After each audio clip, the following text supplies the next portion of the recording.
nacala fanka London ku yaalay aniga Axmed Weyne maanta fan waa ka baxay intaas iga qora fan maanta waa ka baxay waa shit fan way waa la soo use gareeyay lacag dheemay siineen saawad ogtiin qof lacag la siin jirin waa dad micnaha iyaga tooda calooshooda u shaqaysanaya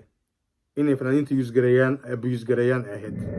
nin oo ii sheeg oo fanaaniinta qiimahooda yaqaan ama ninka qiimihiina yaqaan ma aha laba qof oo walaalo ah ama saaxiibo ah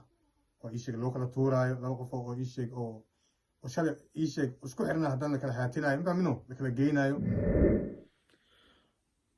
assalaamu calaykum waraxmatullaahi tacaala wabarakaatu dhammaan ummadda muslimiinta ah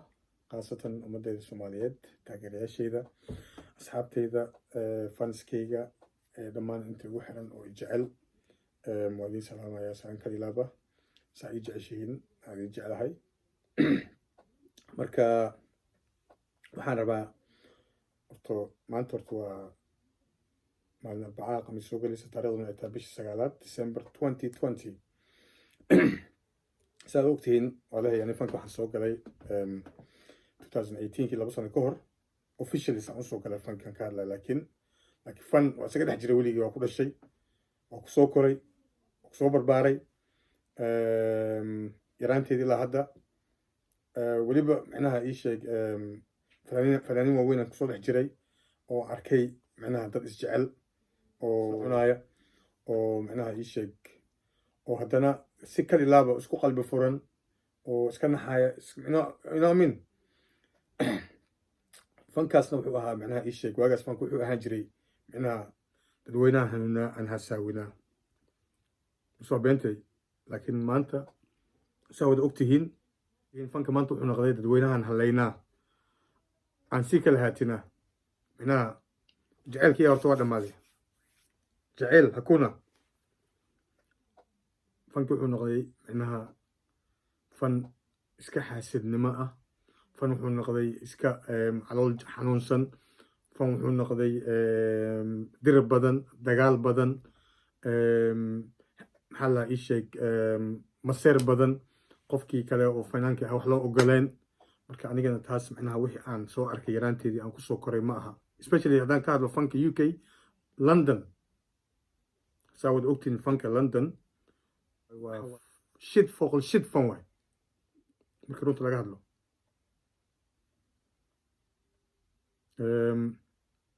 marka anigana Axmed Weyne ahaan markaan soo galay fanka horta aad aan ugu faraxsanaa official ahaan markaan usoo galay haddaan runta ka hadlo official markaan fanka aan kusoo biirayo oo heesahan bilaabayay hami weyn aan ka qabay waa jeclaa laakiin jaceylkii iyo micnaha heerkii aan ka filayay ma arkin especially fanaaniinta ilaa hal iyo laba maahin maraba inaan magac sii sheego laakiin fanaaniinta UK ama London inta badi micnaha waa fanaaniin wada xaasidiina wada cuqdad miiran wada ii sheeg oo aan isjecleen oo micnaha ii sheeg oo isku dir badan oo dagaal badan oo horumarkooda micnaha wuxuu noqdaybo micnaha qofkan yuusan ii sheeg yukaan ficnaanin qofkan yuusan ii sheeg kaa horumarin qofkan yuusan kaa view badnaanin qofkan yuusan maxaa la ii sheeg heestaas yuu kaa soo horqaadin heestaas ha ka ficnaato fankan saas ma ahaan jirin fanka wuxuu noqday fan la use gareeyo oo la abuse gareeyo especially qof aan fanaan ahayn ninka kamerada ku wata abwaan ma aha laxamiista ma aha muusikiista ma aha ma ahan maxaa la ii sheeg nin oo ii sheeg oo fanaaniinta qiimahooda yaqaan ama ninka qiimihiina yaqaana ma aha waa wada ognahay hadda magaalada wax ku jira ka socda waa wada ognahay dhammaanteenba runta waxa waaye waa la wada arkay jabkana waa lasoo wada maray xanuunka waa lasoo wada maray ani idinla hadlaaya waa la soo use gareeyey waa la soo abuse gareeyey laakiin mentally ani maskax ahaan lema abuse gareeynin timekeyga la abuse gareeyey waqtigeyga dhididkeyga dhaqaalahayga micnaha lacag dheemay siineen saa wada ogtiin qof lacag la siiyan jirin qofka wax la siiyana kolley hal oo micnaha ii sheeg oo la siiyo cabitaankooda ishaaga marka aniga Axmed ahaana micnaha waxaan jeclaystay ama waxaan aniga oo aan go'aansaday inaan kusii jirinba maadaama aysan oolin micnaha jaceyl dadka dhexdooda ah cuqdad ay iska jirto xumaanta iska jirto laba qof oo walaalo ah ama saaxiibo ah oo ii sheeg loo kala tuuraayo laba qof oo ii sheeg oo shalay ii sheeg isku xirna haddana la kala xaatinayo intaa mino la kala geynayo marka waxaa ogaatiin marka walaalahayga qaaliga horta ma jecleen horta inaan social media iyo inaan soo fariisto laakiinse saa hore idinkugu sheegaybo micnaha fanka waqtigan geliyey lacagteedan geliyey timekeygan geliyey nolosheeda waxyaabaha ugu muhiimsanaa aan meel isaga tiriyey micnaha inaan fankan lebes aan meel kasoo gaaro aan kusoo biiro laakiinse waxaan ogaaday oo hadda xaqiiqdii aan ogaaday in micnaha waqtigeygii iyo wixii dhan ay ahayd halbacaad lagu lisay because dadkaas waqtigii aan geliyey dad istaahila ma ahayn waa dad micnaha iyaga tooda calooshooda u shaqaysanaya inay fanaaniinta abuse gareeyaan ay ahayd kama ahayn niyad micnaha kala ilaab kama ahayn inay dadka wax ugu sameeyaan ama wax u duubaan ama wax usoo saaraan ani koley ani magac ma sheegayo hebel ma dhahayo xaqiiqda maanta magaalada adduunka ka jirta especially UK fan mama dhahayo UK khuraafaadka ka jira waa wada ogtihiin waa la wada socotaan fanaan yar iyo weyn kulligiin waa wada ogtihiin jidkaas waa lasoo wada maray dadka hadda ku jira meesha joogana oo fankaas u maleeya inay fan ku jiraan oo dadka inay wax usoo saarooyiin waxaa meesha ku haysiin male marka aniga axmed weyne horta caawa horta waxaan go-aan ku gaaray horta kii fan ahaa inaan meel isaga duuduubo oo fankii aan ka baxo aan caawa go-aansaday marka waxaan rajaynayaa inaad igu taageeri doontaan ama aad igu tixgelin doontaan go-aankeyga ka shalay anaa fanka soo galay qof isoo geli ma lahayn maantana anaa go-aanka gaaray haddaad wax fiican jeclaato waa halkaan la jeclo marka haddaad macnaha jeceshihiin daacad dhabadii ka tahay marka waxaan rajaynayaa inaad igu tixgelisaan aad igu taageertaan go-aankeyga reasonka fanka aan uga baxayna aan maanta go-aanka u gaarin waa wada ogtiin waxa waaye falxumada fanka UK maanta yaallo dartiis fan iyo maxaa la qashinkiisa iyo khuraafaadkiisa baan faraha uga qaaday nacalla fanka London ku yaallay aniga axmed weyne maanta fan waa ka baxay intaas iga qora fan maanta waa ka baxay sababtaan uga baxayn waxay tahay khuraafaadka maanta yaalla fanaan ku dhegan muusikiista ku dhegan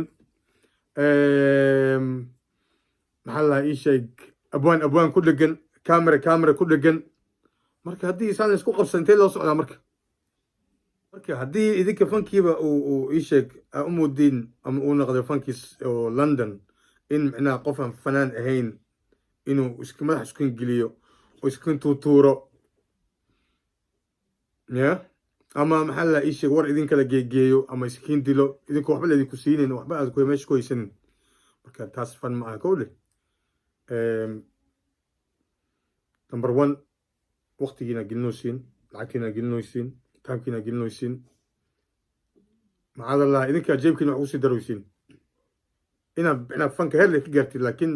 inta u socotiin halaagna u socotiin halaag marka nimanyahow aniga kole aniga waa idinka haray fanow London iyo nacala fankiisa ku yaalla fan waa ka baxay kolley asxaabay walaalkiin axmed weyne waa idin jeclahay qayr badna waa idinkaga tegayaa yaan loo arkin micnaha ii sheega hadalkeyga personal attack yaan loo arkin qof personal kuma dhegani hebel ma dhahooyi laakiinse waa general kolley aniga waxaan arkay unbaa idiin sheegayaa waana ogtihiin yaan la iska indha tirin fanaaniintii waaweyn meesha mareen ana marayaa idinkana waa mari doontiin kolley marka waxaan leeyahay isku tashta kana shaqeeyo marka insha allahu tacaala waa idin salaamaya dhammaantiinba asxaabteeda fanaskeyga waa idin jeclahay kolley videogan keliya muu ka ekaan doona laakiinse insha allahu tacaala still waa idin soo xiriiri doona haddaad rabtid YouTube inaad furto YouTube waa furan kartaa qof kasta YouTube furanayo hadda camera mobileka isaga duuban kartaa adoon cameraman iyo waxba u baahneen tana attack oo cameramanka iyo YouTube-lada aan haysta maaha laakiinse waa iga dardaaran kolley insha allahu tacaala kheyr idinkaga tegaya waa lahayga dhammaantiinba marka adios assalaamu calaykum waraxmatullaahi wabarakaatu